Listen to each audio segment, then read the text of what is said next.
हरिओम। स्वागत है आप सभी का मित्रों।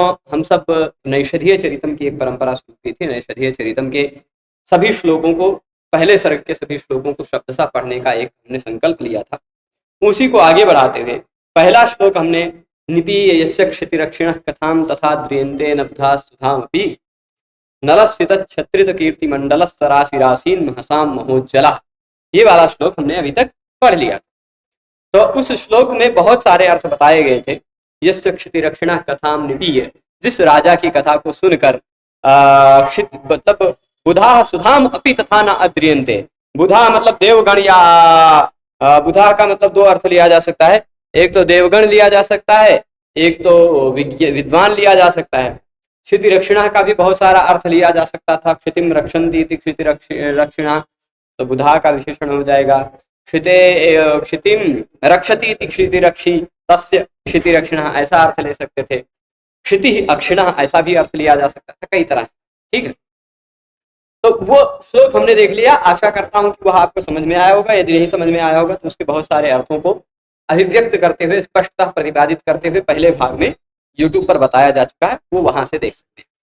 हम आते हैं दूसरे श्लोक में। दूसरा श्लोक जो यहाँ पर आपको दिखाई पड़ रहा हो, दूसरा श्लोक क्या लिखा है?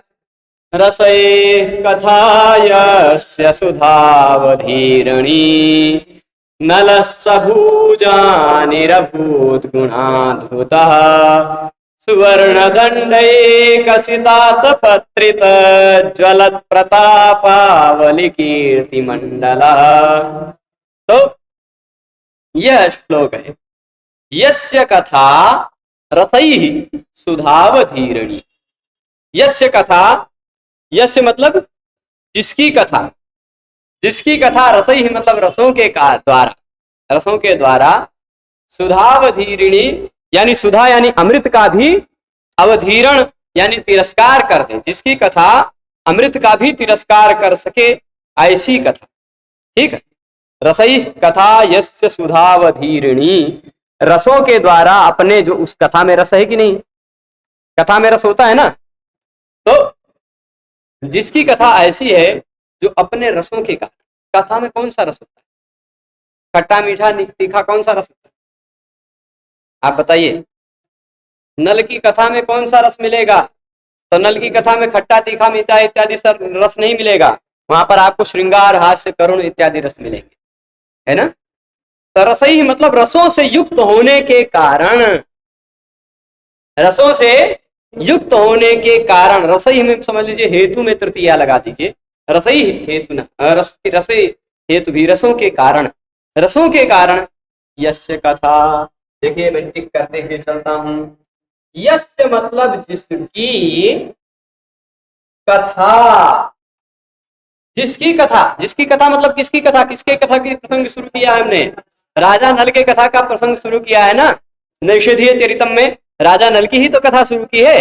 तो यस्य कथा यानी जिसकी कथा रसई, रसों से युक्त होने के कारण, रसों से युक्त होने के कारण। अब देखिए, पिछले श्लोक में भी हमने आपको एक बात बताया था कि यस्य क्षतिरक्षिणः कथां निपीय बुधाः सुधाम अपि तथा न आद्रियन्ते। विद्वान लोग अमृत का भी आदर करना भूल जाया करते थे, या देवगण अमृत का भी आदर करना भूल जाया करते थे। वह राजा नल था, बताया जा चुका है ना।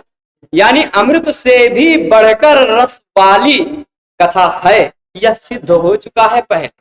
उसी बात को थोड़ा सा विशेषण से, थोड़ा सा और विशिष्ट ढंग से कह रहे हैं कि यस्य कथा रसैः सुधावधीरणी। देखिए, कुछ शब्दों में आप इस शब्द को बहुत इंपॉर्टेंट रखिएगा, ये अकेले शब्द 3-4 अर्थ निकलवाएगा। ठीक है, तो जब निकालेगा तब बताएंगे। और ये शब्द भी आपको बहुत सिंपल लग रहा होगा, पर इसमें है अर्थ, जो अर्थ है वो बताएंगे अभी। ठीक है, तो सामान्यतः जो प्रथम अर्थ समझ में आता है, वो प्रथम अर्थ क्या समझ में आता है? यस्य कथा, जिसकी कथा अपने रसों के द्वारा, अपने रसों के द्वारा सुधा अवधीरणी, सुधा अवधीरणी। सुधा किसका नाम है? सुधा किसका नाम है? अमृत। अमरकोश के वाक्य के अनुसार, अमरकोश में जो वाक्य आता है, अमृत के 3 नामों का संकलन अमरकोश में किया गया है। क्या है? पीयूषम अमृतम सुधा, पीयूष अमृतम सुधा। 2 शब्द अमृत के पर्यायवाची पुल्लिंग नपुंसक लिंग में पीयूषम और अमृतम, और फिर एक शब्द स्त्रीलिंग में भी है अमृत का पर्यायवाची, वो है सुधा। ठीक है, तो सुधा का मतलब क्या होता है? अमृत।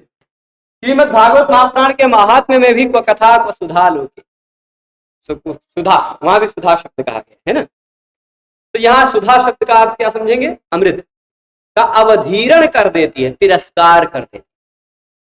जिसकी कथा अपने रसों के कारण, अपने रसों के कारण जिसकी कथा सुधा यानी अमृत का तिरस्कार कर देती है, अमृत का तिरस्कार कर देती है जिसकी कथा, वह कथा कैसी है?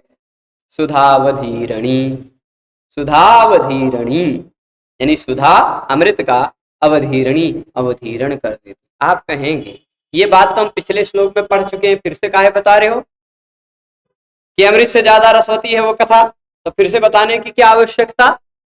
अभी थोड़ी लगेगी आपको कि पुनरुक्ति है, पर पुनरुक्ति नहीं है। क्यों नहीं वो समझाएं, पर खाली अभी इतना अर्थ समझिए कि जिसकी कथा अपने रसों के द्वारा, अपने रसों के कारण सुधा का अवधीरण यानी सुधा का तिरस्कार कर देती। ठीक, अवधीरण, ठीक, अवधीरण। तो अवधीरण का मतलब तिरस्कार करना, यही लिखा होगा आगे अर्थ में। आपको अगर आपके पास कोई पुस्तक होगा तो वहां आपको दिख जाएगा, यहां भी देख लीजिए। अवधीरयति यानी तिरस्करो, अवधीरयति मतलब तिरस्करो। तो सुधावधीरणी, सुधा का अवधीरण कर देती है, सुधा का तिरस्कार कर देती है जिसकी कथा। कैसे? अपने रसों से। पहले वाक्य का इतने का अर्थ आप समझ गए, यस्य कथा सुधावधीरणी, जिसकी कथा सुधा का अवधीरण कर। अच्छा, इससे पहले भी अमृत का तिरस्कार वाली बात कही गई थी, पर इससे पहले वाले श्लोक में रस की बात नहीं की गई थी। यहां एक रस की विशेष बात कही गई है, इसलिए पुनरुक्ति नहीं मानिएगा। ठीक है, तो वहां रस की बात नहीं कही थी, खाली कहा था कि जिसकी कथा को सुनने के बाद राजा लोग अमृत पर भी उतना आदर नहीं करते, मतलब विद्वान लोग या देवगण, विद्वान लोग या देवगण अमृत पर भी उतना आदर नहीं करते, यह कहा था ना। तो वहां खाली रस की बात नहीं की गई थी, यहाँ अमृत का तिरस्कार करती, पर किससे? अपने रसों के द्वारा। अच्छा, इस राजा नल की कथा में कौन से रस है? तो श्रृंगार आदि 9 रस, श्रृंगार आदि भी रसई। नैषधीय प्रकाश व्याख्याकार ने कहा श्रृंगार आदि भी रसई, ढलो पे पूर्व से दीर्घ कर दिया, श्रृंगार आदि भी रसई को श्रृंगार आदि भी रसई कर। तो श्रृंगार आदि रसों से युक्त होने के कारण। अच्छा, अमृत कितने रसों से युक्त है? अमृत में केवल मधुर रस, केवल मधुर रस। यद्यपि व्याख्याकार ने प्रवाह में बहते बहते षड्रसाम सुधाम कह दिया, व्याख्याकार ने बहते हुए यहां देखेंगे तो षड्रसाम सुधाम अवधीरेति तिरस्करो, 6 रसों से युक्त अमृत का तिरस्कार करती। अमृत में 6 रस तो मधुर, आम्ल, लवण, कटु, कषाय, तिक्त, ये 6 रस तो होगा नहीं, पर वह खाली व्याख्यात्र व्याख्याता लोगों ने, पहले के व्याख्याताओं ने ही वो इसी व्याख्या की थी, इसलिए नारायणी व्याख्याकार ने भी वही व्याख्या कर दी। पर बाद में इन्होंने ये बात स्पष्ट की है कि यहाँ षड्रसा जो हमने शब्द कह दिया वह खाली व्याख्याताओं के कारण कह दिया, पर सुधा में तो केवल मधुर रस। ठीक, तो सुधा में केवल कितना रस, और नल की कथा में कितना रस? 9। श्रृंगार, हास, करुण, रौद्र, वीर, भयानक। तो ये क्या होगा? सुधा सोचेगी अरे बाप रे, मेरे पास तो एक ही रस है और इसकी कथा में तो 9 रस है ना। पर इसलिए जो अपने रसों के कारण, रसों के द्वारा जो सुधा का अवधीरण यानी तिरस्कार कर देती, तिरस्कार हो गया ना, अमृत का तिरस्कार हुआ, सुधा का तिरस्कार हुआ ना। अब कोई सुधा बहन टीवी में, ये मोबाइल में देख रहे होंगे तो अपने आप का तिरस्कार मत समझ लीजिएगा, ठीक है। नला सभुजानिरभूत गुणान्विता, सह, वो कौन था? वो कौन था? स नला, सिंपल समझ गए, इतना तक पहुंच गया। वो राजा नल था, जिसकी कथा अपने रसों के द्वारा सुधा का अमृत का तिरस्कार कर देती है, वह राजा नल। ठीक। अच्छा, वह राजा नल कैसा था? भूजानी, भूजानी अभूत, भूजानी अभूत। यहाँ भूजानी अभूत जो में आप तोड़िएगा तो ये दो शब्द निकलेंगे, एक निकलेगा भू, भूजानी। अब कुछ गांव वाले लोग होंगे कहेंगे कि भूजा मिल गया, भूजा चबाएंगे, है ना। भूजा, ये वो वाला भूजा नहीं है, भूजानी अभूत।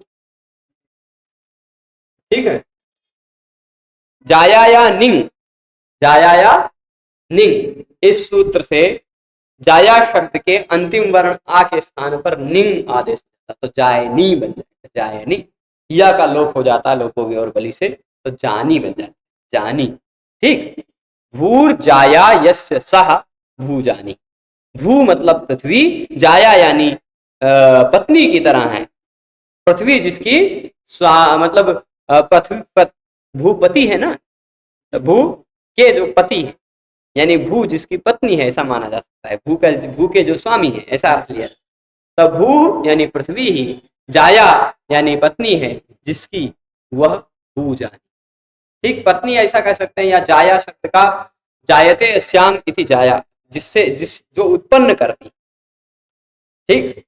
और आत्मा वही जायते पुत्रा, और राजा के सारी प्रजा पुत्रवत होती हैं, तो उसी धरती में उत्पन्न होते हैं सभी, तो इसलिए धरती सभी प्रजाओं की माता है और उस धरती का स्वामी राजा है, इसलिए पत्नी के रूप में कहा जा सकता है। ठीक है। तो सा भूजानी, वह भूजानी का मतलब क्या होगा? इसका विग्रह होगा भू जाया यस्य सा, जिसकी भू जाया है। भू मतलब पृथ्वी, जिसकी जाया है वो है भूजानी। ठीक है। तो सब भूजानी ही अभूत, अभूत क्या है? यहाँ द आपको पूरा नहीं, हलंत है, हाँ हलंत दिखेगा, पूरा नहीं दिखेगा। तो ये जो द दिखाई पड़ रहा है, भूजानी अभूत, यानी ऐसा भूजानी, ऐसा राजा हुआ। अभूत मतलब हुआ। अच्छा, वह राजा जो था वह कैसा था? गुणाद्भुत, गुणाद्भुत, अपने गुणों से युक्त होने के कारण वह अत्यद्भुत था, अत्यधिक अद्भुत था, अद्भुत अभूत, अद्भुत राजा अभूत। अच्छा, गुण कौन से थे उसमें? विनम्रता, करुणा, दया, वीरता, शौर्य, दान इत्यादि बहुत सारे गुण। ठीक। तो उन सभी गुणों का तो भी पूरा गुणों का वर्णन नहीं पढ़ेंगे आप, आगे के 10-12 श्लोक में इसी के गुणों का वर्णन। तो वह अद्भुत गुणों से युक्त होने वाला, अद्भुत गुणों वाला वह भूजानी अभूत, भूजानी यानी भूपति। ठीक है। भूपति वह हुआ। पहली लाइन का अर्थ समझ गए? यस्य कथा रसई, जिसकी कथा रसों से युक्त होने के कारण, सुधा को 9 रसों से युक्त होने के कारण सुधावधीरणी, सुधा को अमृत को तिरस्कार कर देती है, वह राजा नल हुआ। वह भूपति नल हुआ जो गुणाद्भुता था, अपने गुणों से अत्यद्भुत था, यानी गुणों में उसके जैसा कोई नहीं था। ठीक है। इसके बाद आगे चले। सुवर्ण जलत प्रतापावली कीर्ति मंडला। अच्छा, दूसरी लाइन में समझने में थोड़ा सा, बहुत ज्यादा अर्थ नहीं है, तो पहली ही लाइन को थोड़ा और अर्थ बता देते हैं, फिर इससे तारतम्य बना देते, फिर दूसरी लाइन में जाएंगे, है ना। पहली लाइन के और अर्थ भी हो सकते हैं, उन अर्थों को, पहली लाइन के उन अर्थों को देख लेते हैं। देखिए, एक तो सुधावधीरणी जो पाठ यहाँ लिखा है ना, कहीं कहीं किसी किसी पुस्तकों में सुधावधीरणी भी मिलता है। ठीक, सुधावधीरणी ऐसा भी पाठ किसी किसी पुस्तकों में मिल जाता है। नारायणी व्याख्याकार ने भी यह स्पष्ट किया है, सुधावधीरणी इत्यपि पाठ, सुधावधीरणी यह भी पाठ, ये लिखा होगा। हाँ, तत्रापि स एवार्थ, उन्होंने ये भी लिखा है कि सुधावधीरणी भी पाठ ले लेंगे तो भी वही अर्थ रहेगा, सुधावधीरणी पाठ ले लेंगे तो भी वही अर्थ रहेगा। ठीक है, तो कोई दिक्कत नहीं, प्रत्यय का केवल भेद रहेगा। ठीक है, लुट प्रत्यय रहेगा तो सुधावधीरणी हो जाएगा, और लुट प्रत्यय नहीं रह के ये क्या कहते हैं, धीरणी, ईर, ईर को, हाँ, यदि इनी प्रत्यय हो जाएगा तो सुधावधीरणी हो जाएगा, धीरणी। ठीक है, इनी प्रत्यय लग जाएगा तो सुधा ईरणी, और लिट प्रत्यय होगा तो ईरणी। कोई अंतर नहीं, बहुत ज्यादा विशेष अंतर नहीं जी। भूजानी रभू गुणादुता एक बार, भूजानी का मतलब होता है भू जिसकी जाया है, भूपति। भूजानी का मतलब भूपति। वह नर अद्भुत गुणों से युक्त भूपति हुआ। अभूत है, अभूत मतलब हुआ। ठीक है, वह नल अद्भुत गुणों से युक्त भूपति हुआ।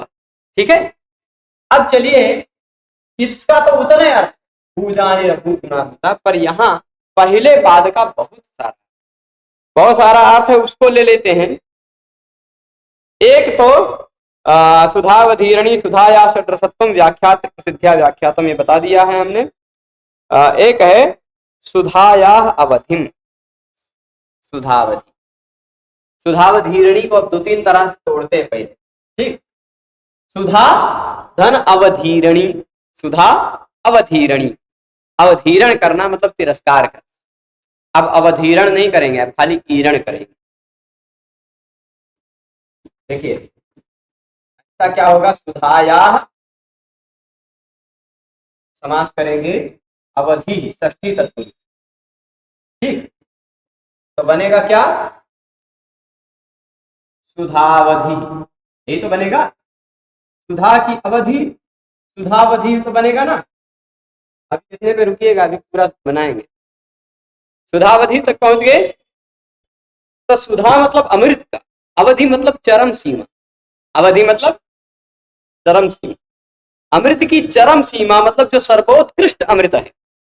ठीक, उस सुधावधि को, अमृत की चरम सीमा को ईरिणी, सुधावधिम ईरयत, सुधावधि को जो ईरित तिरस्कृत करती है, वहां ईरित से ही तिरस्कृत अर्थ ले लेगा। ठीक, तो सुधावधि को यानी अमृत की एकदम चरम सीमा को, सर्वोत्कृष्ट अमृत को क्या कर देती है, ईरित कर देती है, तिरस्कृत कर देती है। तो सुधावधि ईरणी, सुधावधि ईरणी, सुधावधीरणी हो जाएगा। अब दूसरा सुधावधीरणी का अर्थ समझ गए हैं। तीसरा एक सुधाया अवधि, ये हो गया तो उसको तिरस्कृत कर देते हैं। और फिर उसके बाद यस्य कथा रसैर हेतु भी सुधाया अवधि, मतलब ऐसा भी कह सकते हैं। अब एक अर्थ सुधावधि तक रही, ईरिणी मत रही। ठीक, सुधावधि। अब तिरस्कार नहीं करेंगे, अब सीधे रखेंगे। जिसकी कथा, अच्छा सुधावधि के बाद ऐसे इसमें ऋणी जोड़ दी, तो ईरणी जोड़ेंगे तो सुधावधि ईरणी, सुधावधीरणी। और सुधावधि एक अलग शब्द कर दिया और ऋणी एक शब्द जोड़ दिया, तो सुधावधि में जो विसर्ग था ना, वो विसर्ग से पहले मूल रूप में र है ना, उस र का रोरी सूत्र से लोप हो जाता। रोरी, दो र एक साथ आते हो तो पहले वाले र का लोप हो जाता, और कहीं पूर्व वाले र का लोप हुआ तो र से पहले आने वाले अण अ इ उ को दीर्घ कर दिया जाता। ठीक, तो अ इ उ को जब दीर्घ कर देंगे तो अवधि जो था वह अवधि बन जाएगा, तो सुधावधि ऋणी। ऐसा भी लिया जा सकता है ना, सुधावधि ऋणी। फिर से मैं इसको बता, जिसकी कथा तीसरा अर्थ में बता रहा हूं। पहला अर्थ बताया था कि सुधा का अवधीरण करती है, सुधावधीरणी। ठीक, और दूसरी कथा क्या, दूसरा अर्थ क्या था, सुधा की अवधि, सुधा की परम सीमा को ईरित तिरस्कृत करता है, यह अर्थ लिया जा सकता है। तीसरा अर्थ सुधावधि, सुधावधि धन ऋणी। अभी ऋणी का मतलब क्या है वो बाद में बताएंगे, पर सुधावधि, जिसकी कथा सुधावधि धन ऋणी जोड़ेंगे तो सुधावधि और ऋणी बन जाएगा। जैसे विंशति रूप्यकाणी बन जाता विंशति रूप्यकाणी, हरि धन रम्या बन जाता हरि रम्या। ठीक है, वैसे ही ढलोपे पूर्वज से दीर्घोणा जो संधि प्रकरण में नहीं पढ़े होंगे उस पढ़ लेंगे, समझ। तो अब वह ऋणी था। ऋणी मतलब, ऋणी का मतलब होता है ऋण जिसके पास हो वह है ऋणी। ठीक, जो ऋण करता हो वह है ऋणी। ठीक है, तो युद्ध भूमि वाला, युद्ध करने वाला। ठीक है, क्या है? ऋणी। तो रणभूमि में जाने वाला या युद्ध करने वाला वह ऋणी था। ऐसे नहीं कि खाली अपने राजभवन पे बैठा है, रण भी करता था तब जीत। ये भी अर्थ लिया जा सकता है। और सुधावधि का क्या कहते हैं, क्या अर्थ लेंगे? ईरिणी मतलब तिरस्कार अर्थ करना। अब अर्थ नहीं ले रहे हैं, अब अर्थ ले रहे हैं जिसकी कथा अपने रसों के कारण सुधा की चरम सीमा है, अमृत की चरम सीमा है, जिसकी कथा ही अमृत है। यह रूप हो जाए, रूपक हो जाएगा। जिसकी कथा अमृत की एकदम सबसे उत्कृष्ट वाली अमृत है, अमृत की सबसे ऊपरी सीमा वाला अमृत है, सबसे हाई क्वालिटी वाला अमृत है जिसकी कथा। ठीक, अब कथा को ही अमृत बना दिया इसलिए रूपक हो जाएगा। ठीक है, तो जिसकी कथा सुधा की अवधि है, यस्य कथा रसैः सुधावधि, जिसकी कथा रसों के कारण सुधा की अवधि यानी सुधा की चरम सीमा है। ठीक, और वह ऋणी, ऋणी सह नल, वह युद्ध भूमि में जाने वाला, वह युद्ध करने वाला योद्धा नल। ठीक है, ऋणी स नल ऐसा ले लेंगे, अथवा ईरिणी स नल, सुधा की अवधि को तिरस्कार कर देती है ऐसा राजा नल। ठीक है, तीन अर्थ हो गए। अब इसके बाद एक और अर्थ, एक अर्थ शोभनम, एक मिनट, सुष्ठु, सुष्ठु मतलब भली भांति, उसी को दूसरे शब्दों में कहा जाए तो होता है शोभनम। सुष्ठु शोभनम धावती, जो जो भली भांति दौड़ती है उसको क्या कहेंगे? सुष्ठु धावती, सुष्ठु धावती, जो सुष्ठु धावती, शोभनम धावती, उसको क्या कहा जा सकता है? सुधावा, सुधावा कहा जा सकता है ना। जो अच्छा धावन कर क्रिया करती हो, जो अच्छी दौड़ती हो, वो सुधावा है। ठीक, सुधावा। ठीक है, अभी सुधावा तक पहुंचिएगा। सुष्ठु धावती, सुष्ठु यानी शोभनम, धावती इति सुधावा, जो भली भांति अच्छे ढंग से दौड़ती है वह है सुधावा। ठीक है, सुधावा ही यस्य सः,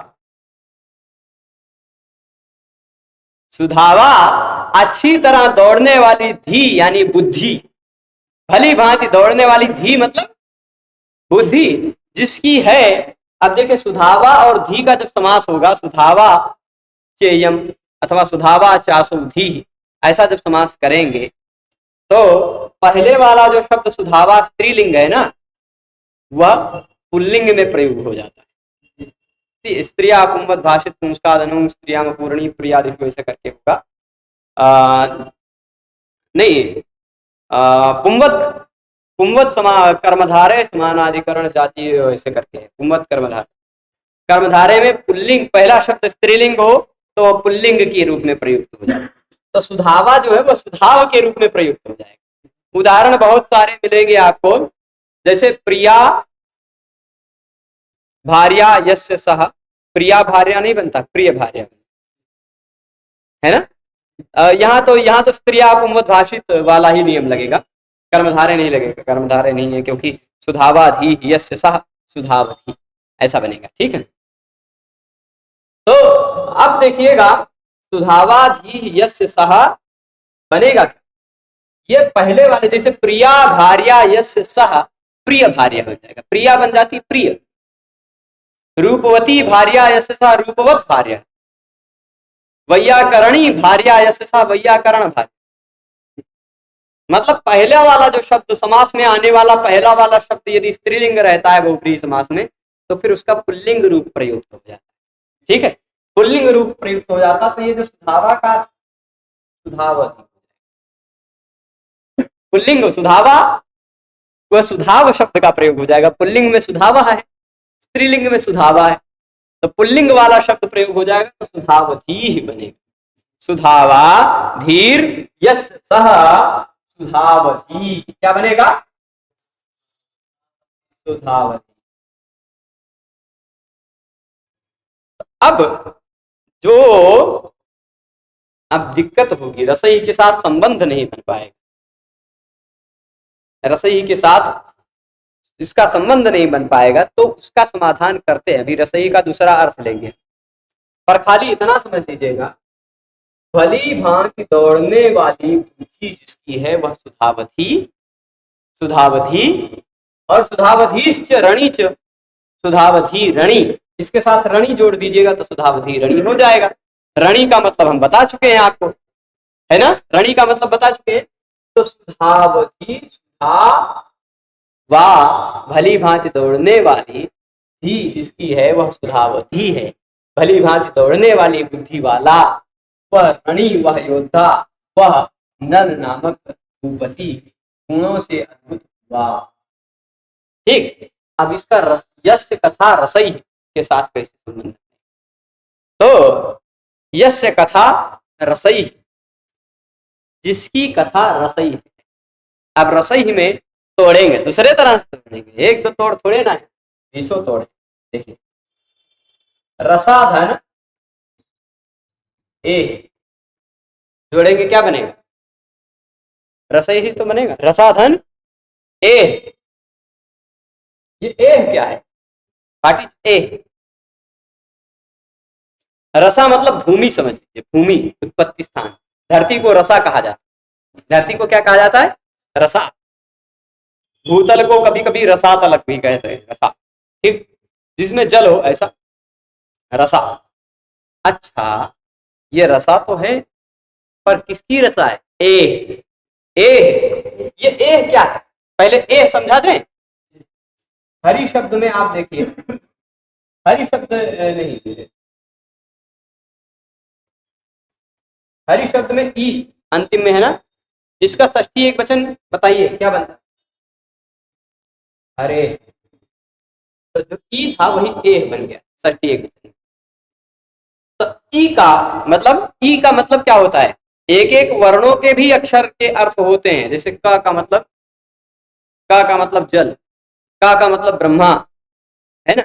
जैसे अ का मतलब विष्णु, आ का मतलब विष्णु, ऐसे आ के भी बहुत सारे अर्थ।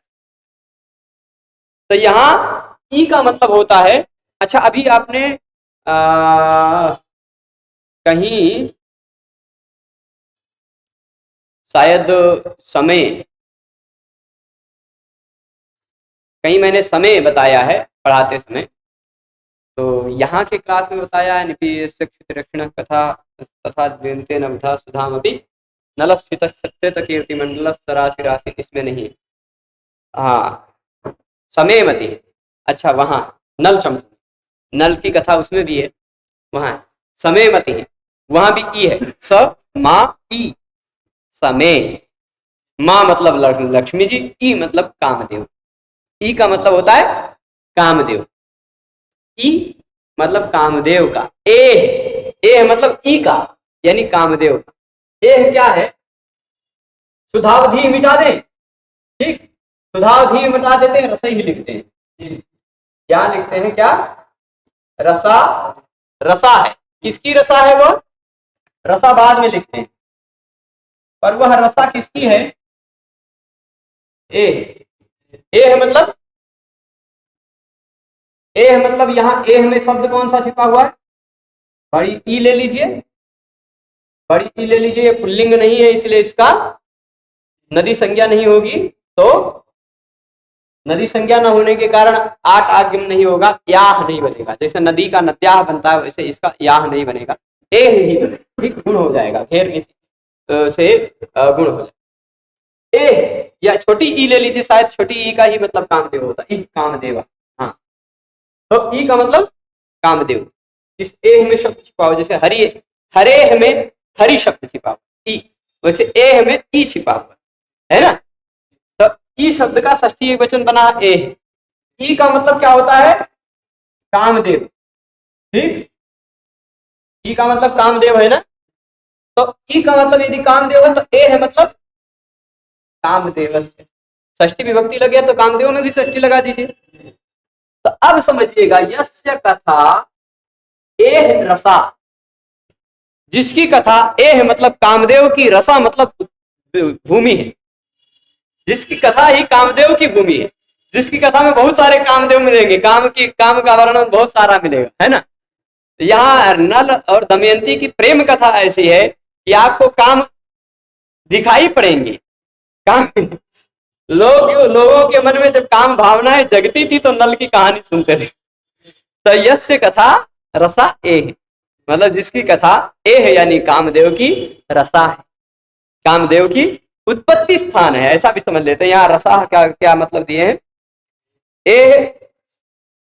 ए कामदेव से रसा, रसा मतलब भू, स्थान है, कामदेव का स्थान है, जिसकी कथा ही कामदेव का स्थान है, कामदेव जहां रहता है, जिसकी कथा में कामदेव रहता है। ठीक है, क्यों? क्योंकि काम काम क्यों रहते हैं सब इसमें? क्योंकि सभी जनों को, सभी लोगों को यह अभिलाषित लगती है, अभिलषित लगती है। सभी लोगों को लगता है अरे हाँ ये कथा तो सुनने लायक, अरे ये कथा तो सुनने लायक है, सुनने लायक है ना, ऐसा लगता है। तो ये रसा है, किसकी? रसा मतलब भू है, स्थल है, स्थान है, इसकी कथा वह स्थान है जहां पर कामदेव मिलते, काम मिलते, ठीक है, अभिलाषाएं मिलती। तो अब ये पहली बात समझ गए। सुधावधि, सुधावधि मतलब भली भांति दौड़ने वाली बुद्धि जिसकी है वह सुधावधि। रणी, युद्ध भूमि में रहने वाला, युद्ध करने वाला योद्धा। नल नामक वह भूपति, वह जो अद्भुत गुणों से युक्त था। ठीक है, और उसकी कथा, जिसकी कथा रसा एक मतलब कामदेव की भूमि है, कामदेव का स्थान। पहली लाइन पूरा समझे। पहली लाइन के मैंने 4 अर्थ बताए, 4 अर्थ बताए, कौन से फिर से एक बार सार में बता दूं। तो पहले सुधा यस्य कथा रसई सुधावधि रणी, जिसकी कथा, नल भूजानी रघुत गुणाद्भुता में कोई बहुत विशेष अर्थ नहीं है, वह नल भूपति हुआ जो गुणों से अद्भुत था, अद्भुत गुणों से युक्त था, इसमें कोई अर्थ नहीं। रसई कथा सुधावधीरणी में ही 4 अर्थ है, उसी 4 अर्थ को समझा देते हैं। तो पहले सुधावधीरणी मतलब सुधा यानी अमृत का अवधीरण करना, मतलब तिरस्कार करना, जिसकी कथा अपने रसों के कारण सुधा यानी अमृत का तिरस्कार कर देती है, ये पहला अर्थ हुआ। दूसरा अर्थ क्या था? सुधावधि, सुधावधि सुधा की अवधि, सुधा की चरम सीमा को ईरिणी कर देती है, तिरस्कार कर देती है। सुधा की अवधि सुधा की चरम सीमा को भी तिरस्कार कर देती है, जिसकी कथा वह, यस्य कथा सुधावधि ईरिणी। तीसरा अर्थ दिया था यस्य कथा सुधावधि, जिसकी कथा सुधा की अवधि है, अमृत की अवधि है, अमृत की चरम सीमा है।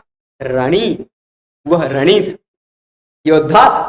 ठीक है, चौथा अर्थ दिया सुधावा शोभना, शोभनम धावती, भली भांति दौड़ने वाली बुद्धि जिसकी थी वह सुधावधि। ठीक, सुधावधि, और वह रणी भी था।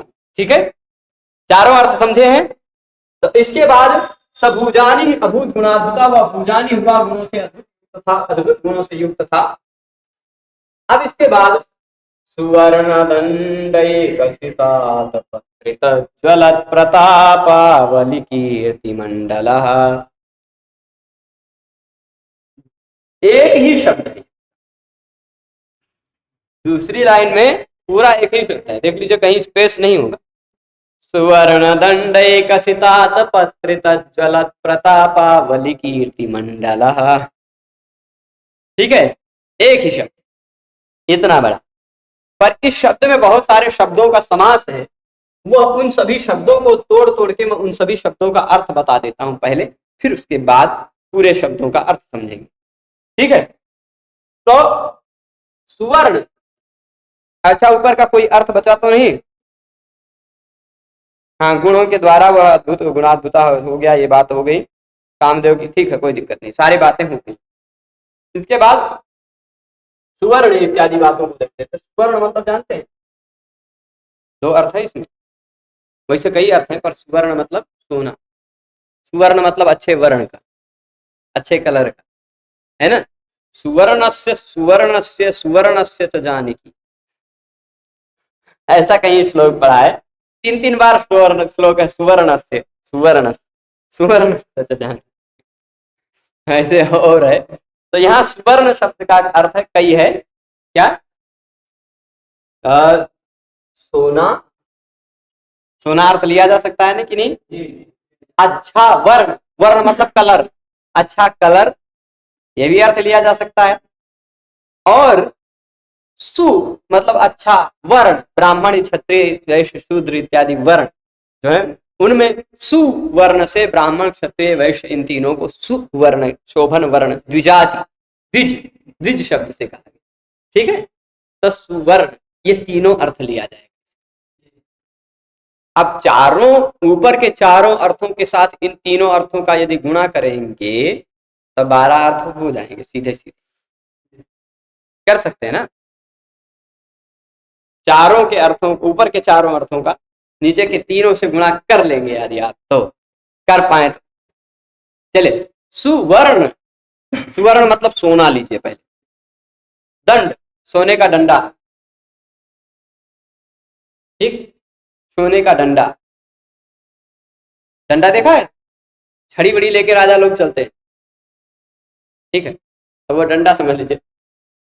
सुवर्ण दंड, दंड का भी अर्थ वो भी तीन अर्थ होता है दंड शब्द।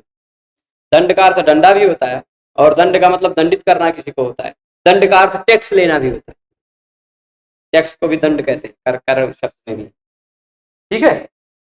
तो एक सितात पत्र, पूरा कर्मधारय समास है। एक मतलब एक है, एक, एक का मतलब जानते हैं, सित कहते हैं सफेद को, एक है और सफेद है।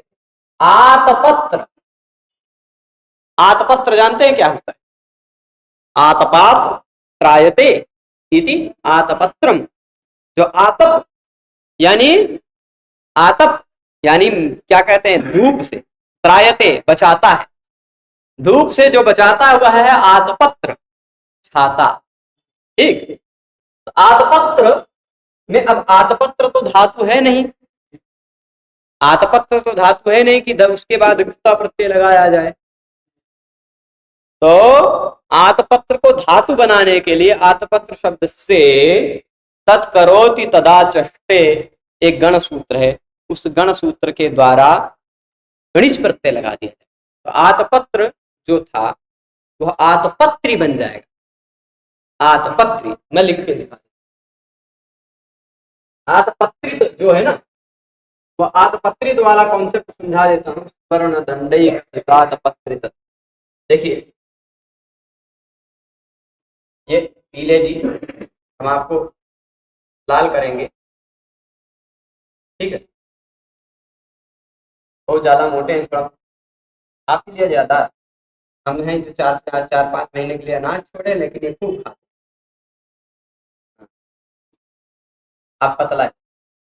आत पत्र शब्द, कौन सा शब्द है, आतपत्र, आतपात त्रायते, तो आतपत्र शब्द कोई धातु नहीं है, इसलिए इससे प्रत्यय नहीं लग सकता, नहीं लग सकता। तो पहले आतपत्र शब्द को धातु बनाना पड़ेगा, नाम धातु प्रक्रिया है एक, व्याकरण में नाम धातु एक अंश है जहां पर नाम को भी धातु बनाया जाता है। जैसे गच्छति गच्छता गच्छन्ति, पठति पठता पठन्ति इत्यादि बना सकते हैं ना, वैसे आप अरुण का अरुणति अरुणता अरुणंति, अरुणसी अरुणथा अरुणथ ऐसे भी बना, ठीक, बना सकते हैं। रामति रामता रामंति, कृष्णति कृष्णता कृष्णंति, ऐसा भी बना सकते, यानी नामों को भी आप धातु बना सकते, वह है नाम धातु प्रक्रिया। तो आतपत्र का भी आतपत्रति, आतपत्रता आतपत्रंति, अथवा आतपत्रयति आतपत्रयतः आतपत्रयंति, ऐसा दोनों तरह से रूप चला सकते, दो तरह से इसको धातु बनाया जा सकता है। एक तो आतपत्र को ऐसा करेंगे, आतपत्रम करोति, आतपत्रम करोति इति, इति यहां लिख देते हैं, शब्द क्या बनेगा, लट लकार में आत तत्करोति तदा चष्टे, गण सूत्र है, मैं वहां सूत्र लिख देता हूं, क्या सूत्र है, तत्करोति अथवा तदा चष्टे। वह करता है या वह बोलता है, वह करता है या वह बोलता है। वह शब्द से समझ लीजिए आतपत्र, आतपत्र करता है या आतपत्र बोलता है। आतपत्र बोले नहीं, इसे आतपत्र कर दिया, क्या कर दिया, तो इस सूत्र से ऋच प्रत्यय लग जाएगा। क्या लग जाएगा, ठीक है। और फिर उसके बाद अतोलोपा से अकालोप कर देंगे आप धातु प्रत्यय के कारण। ऋच में से बचेगा ई, वह ई इसमें मिल जाएगा। तो आतपत्र जो शब्द था वह आतपत्र बन क्या जाएगा, आतपत्र बन जाएगा आतपत्री। अब ये आतपत्री एक धातु बन गया, क्योंकि सन इत्यादि प्रत्यय लगे होते हैं जिसमें, वह बन जाता है एक धातु। आतपत्री एक क्या बन गया, धातु। अब इसका आतपत्रयति, आतपत्रयतः, आतपत्रयन्ति ऐसा सब रूप चलेगा। तो इसका मतलब आतपत्रम करोति, आतपत्रम कुरुतः, आतपत्रम कुर्वन्ति, उसका आतपत्रयति, आतपत्रयतः, आतपत्रयन्ति ऐसा रूप चलेगा। जैसे चुर धातु का चोरी बन जाता है णिच प्रत्यय लगने पर, चोरयति, चोरयतः, चोरयन्ति। ठीक वैसे ही आतपत्रयति, आतपत्रयतः, आतपत्रयन्ति ऐसा रूप चलेगा। अब इस आतपत्री धातु से, क्योंकि अब धातु बन गया है, इससे आप कृत प्रत्यय लगा सकते हैं, लगा सकते हैं, कृता प्रत्यय लगा सकते हैं, कृतम नहीं कृता प्रत्यय। कृता में से बन जाएगा, कृता बचेगा, फिर इट आगम होगा, आतपत्रित बन जाएगा। आतपत्रित बन जाएगा ना, ऋच के ई का लोप हो जाएगा, इट आगम होकर ई जुड़ जाएगा। तो आतपत्रित मतलब आतपत्रीकृत, कृता प्रत्यय लग गया, करोति नहीं रह जाएगा, कृत मतलब आतप की तरह, छाते की तरह कर लिया है। ठीक, आतपत्र बना लिया है, छाता बना लिया।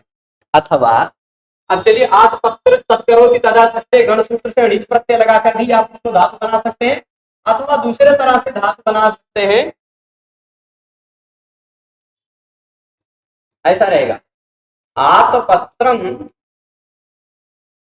इव आचरति। क्या है, आतपत्रम इव आचरति इति।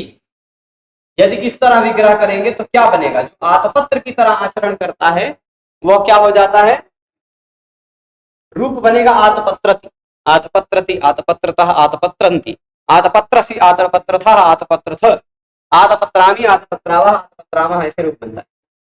पर क्या होता है, आतपत्र शब्द से प्रत्यय लगता है क्विप। ठीक है, नाम धातु प्रकरण जो YouTube पे खोज लेंगे मिल जाएगा, पढ़ाए हैं उसमें कोई प्रत्यय नाम धातु प्रकरण वाला बताए हैं। वार्तिक है सर्व प्रातिपदिकेभ्यः आचार्य क्विवाच्य।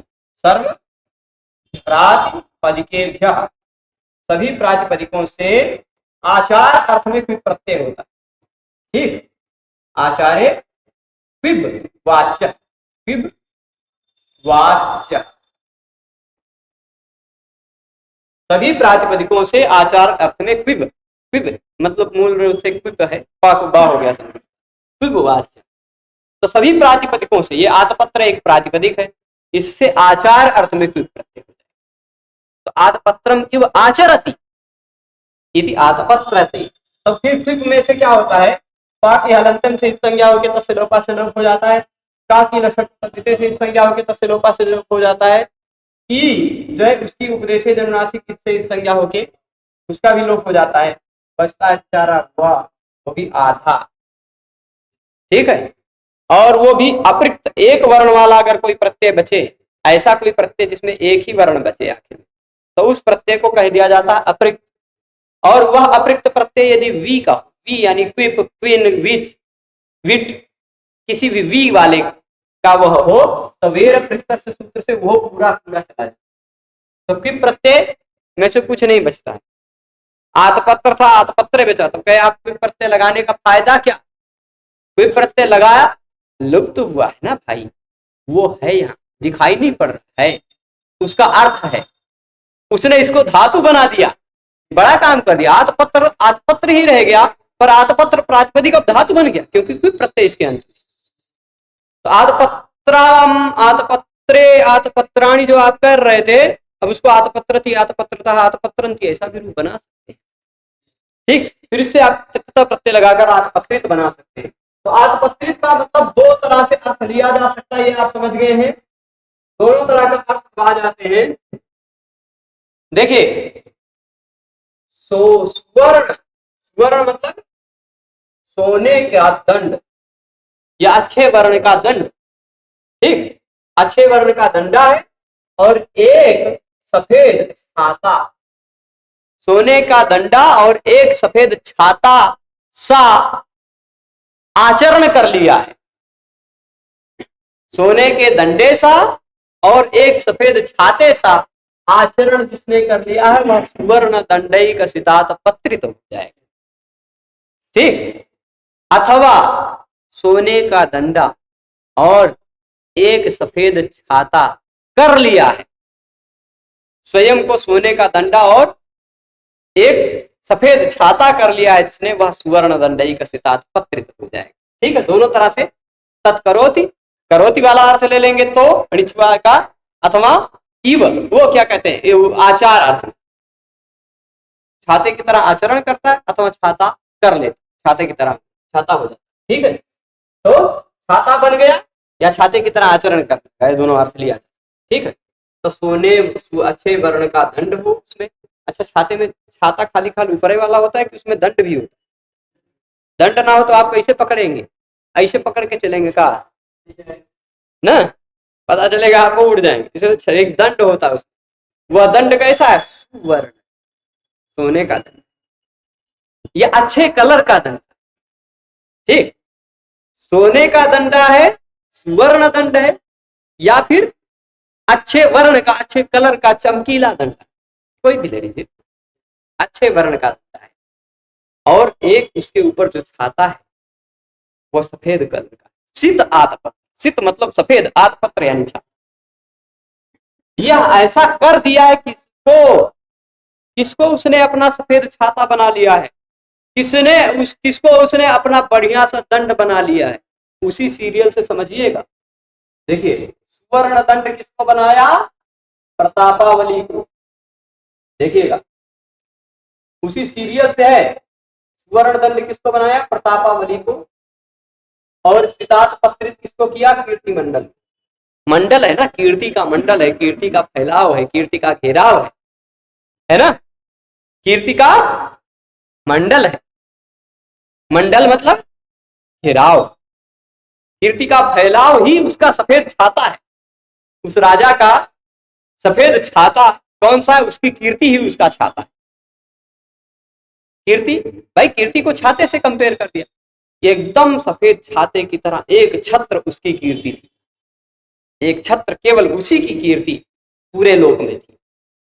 नलचंपूकार ने तो इसकी कीर्ति के बारे में कहा है कि उसकी कीर्ति इतनी ज्यादा चलती थी, लोग इतना बोलते थे उसके बारे में इतना बोलते थे कि उसकी कीर्ति ब्रह्मा जी के कानों में भी सुनाई पड़ती थी, ब्रह्मा जी तक भी उसकी बात पहुंचती थी। अच्छा, उसकी कीर्ति ब्रह्मा जी के पास क्यों गई, ब्रह्मा जी के कानों में? तो नलचंपूकार ने ऐसी व्याख्या की है, ऐसी संभावना की है कि ब्रह्मा जी के कान में वो इसलिए लगे हैं कि सततम एक ब्रह्मांड संपुट संकीर्ण व्यसन विषादिनः पुनरेक ब्रह्मांड कोटि घटनाम अभ्यर्थयमाना इव भगवतो विश्वसृजः कमल संभवस्य कर्ण लगना स्वर्गलोकम अधिवसंति स्म। ये वाली पंक्ति है वहां पर नलचंपू में।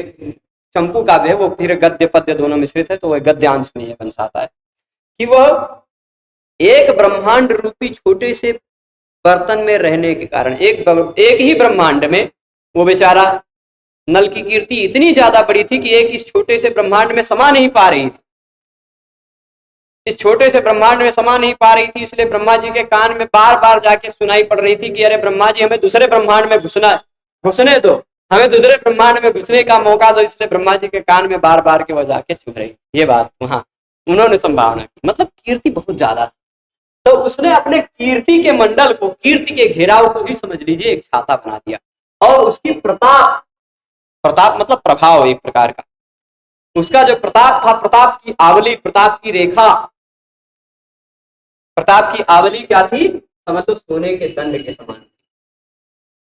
और उसका कीर्ति का मंडल जो था वह छाते, उसके ऊपर लगे हुए छाते की तरह। तो सोने का दंडा क्या है? प्रताप की आवली है, उसका प्रताप, और उस प्रताप के कारण, प्रताप था, प्रताप के कारण उसकी कीर्ति टिकी हुई थी। प्रताप के कारण तो कीर्ति टिकेगी, प्रताप नहीं रहा तो कीर्ति कहां, है ना। तो प्रताप के कारण कीर्ति टिकी हुई थी, तो कीर्ति का मंडल सफेद एक मात्र छाता बना लिया, एक छाता बना लिया। सितात पत्रित किसको किया, कीर्ति मंडल को, और स्वर्ण दंड किसको बनाया, जलत प्रतापावली। ठीक है, तो सुवर्ण दंड एक सितात पत्रित जलत प्रतापावली कीर्ति मंडल। अब देखिए सुवर्ण का दूसरा अर्थ भी लेते हैं। सु मतलब अच्छे, अच्छा वर्ण, अच्छा वर्ण मतलब ब्राह्मण क्षत्रिय इत्यादि वर्ण। ठीक है, और हाँ, सुवर्ण दंडई का पत्रिते, अच्छे वर्णों को भी वह दंड करता था, अच्छे वर्ण वाले लोगों को भी वह दंडित करता था अगर वह दोषी, तो सुवर्ण को भी दंड देता। ऐसा नहीं खाली पक्षपात पूर्वक दंड करता, सभी को दंडित करता। ठीक है, और इस कारण से उसने अपनी प्रतापावली और कीर्ति मंडल का छत्र बनाकर रखा। ठीक, सुवर्ण को दंड देने के कारण, अथवा अच्छे वर्ण का दंड या सोने का दंड, तीनों तरह से अर्थ लिया जा सकता है ना। अब एक है, ये जो बहुत बड़ा शब्द है, इसमें समास भी सोच सकते हैं। सुवर्ण दंड, सुवर्णस्य दंडः सुवर्ण दंड, अथवा सुवर्णेभ्यः दंडः सुवर्ण दंड, सुवर्णों से जो दंड लेते हैं अच्छे वर्ण वालों से वो दंड, वो सुवर्ण दंड, अथवा सुवर्णस्य दंडः सुवर्ण दंड, दोनों तरह से अर्थ लिया। ठीक है, तो एकम च तत् सितम, एक सितम, एक सितम च आतपत्रम, एक सितातपत्रम, मतलब ऐसे ही कर्मधारय ही है, इसमें कर्मधारय, इसमें कर्मधारय, ये तीनों चारों शब्दों में कर्मधारय। और ज्वलत प्रतापावली, प्रतापावली उसकी प्रताप की जो आवली थी, सब तरफ उसका जो प्रताप फैला हुआ था, वो प्रताप की आवली कैसी थी, ज्वलत थी, प्रकाशित, और कीर्ति का मंडल भी ज्वलत। प्रतापावलिश्च कीर्तिमंडलश्च, प्रतापावलिश्च कीर्तिमंडलश्च इति प्रतापावली कीर्तिमंडले, द्वंद्व समास होगा। प्रतापावलिश्च कीर्तिमंडलश्च इति प्रतापावली कीर्तिमंडले। अब ज्वला, ये क्या है, कीर्तिमंडल नपुंसक लिंग में है ना, तो ज्वलती, ठीक, ज्वलती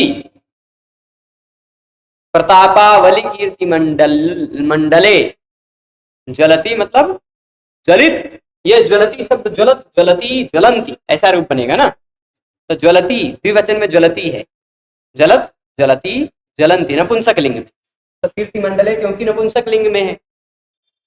ज्वलती प्रतापावली कीर्ति मंडले यस्य सह जलत प्रतापावली कीर्ति मंडल, यानी प्रतापों की आवली और कीर्ति का मंडल जिसका जलित हो रहा है, प्रकाशित हो रहा है, देदीप्यमान हो रहा है, वह जलत प्रतापावली कीर्ति मंडल है। ठीक, प्रताप की आवली और कीर्ति का मंडल दोनों देदीप्यमान है जिसका, वह जलत प्रतापावली कीर्ति मंडल राजा नल। ठीक है, इतनी सारी विशेषताएं राजा नल की इस श्लोक में बताई गई। हमने सोचा था कि तीसरा श्लोक भी पवित्र मत्रा तनुते जगत युगे स्मृता रसक्षालने व यत् कथा कथन नसा मद्गिरमाविदामपि ससेविनीमेव पवित्रयिष्यति, इसको भी इसी पाठ में पढ़ लेंगे ऐसा सोचा था, पर यह पाठ फिर लंबा हो जाएगा, वह श्लोक काफी लंबा खिंच जाएगा, और मुझे अभी कुछ क्रय करने बाजार जाना है, तो इसमें ही थोड़ी सी बातों को और देख लेते हैं।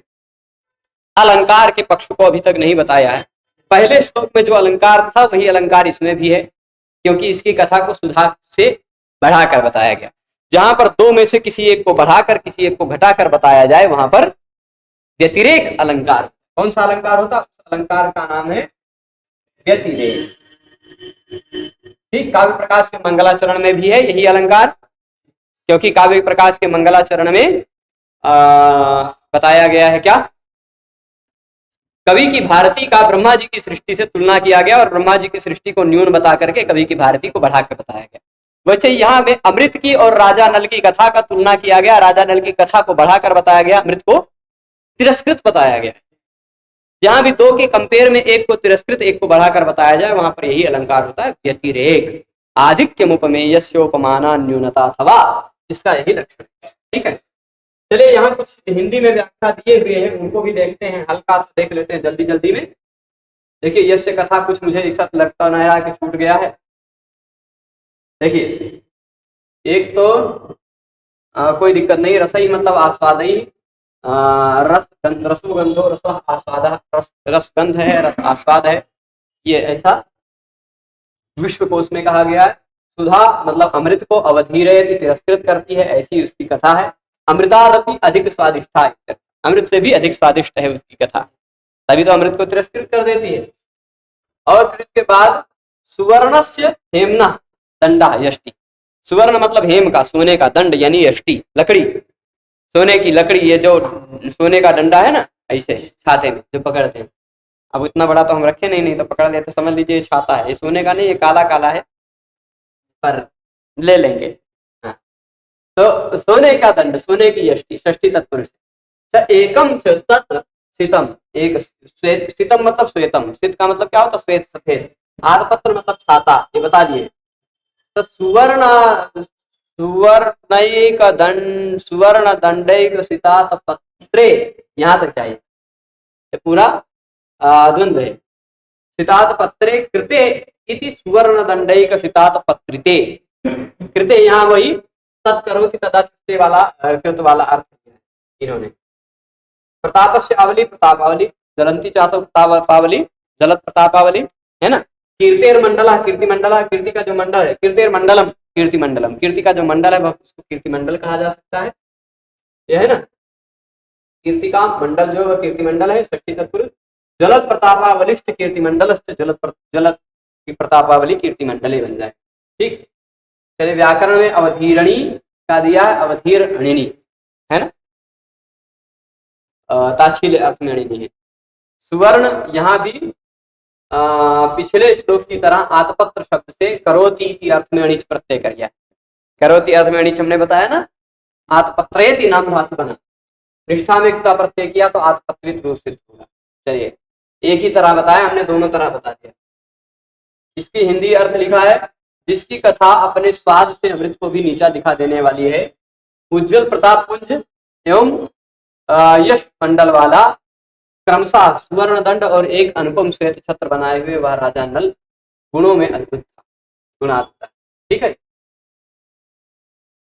देखिए यह नारायण में, नारायण मतलब नारायणी व्याख्याकार, ठीक है।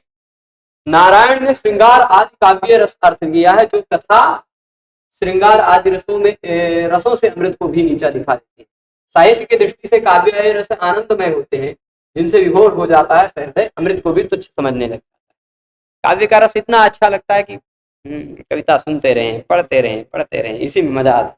अमृत भी कोई कहेगा आओ तनी अमृत पी लो, अरे थोड़ा सा पढ़ लेते फिर मिलेगा, है ना, अमृत को भी भूल जाता है। तो ये बात है। सुवर्ण यहाँ कवि ने राजा नल के छाते की कल्पना कर रखी है, राजा नल हेतु वो बात बता दी है।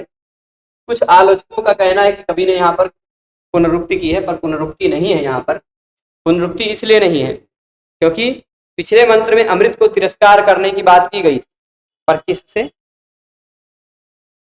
पिछले मंत्र में भी नल सित छत्रित कीर्ति मंडल, सफेद छाता कर लिया है कीर्ति मंडल में।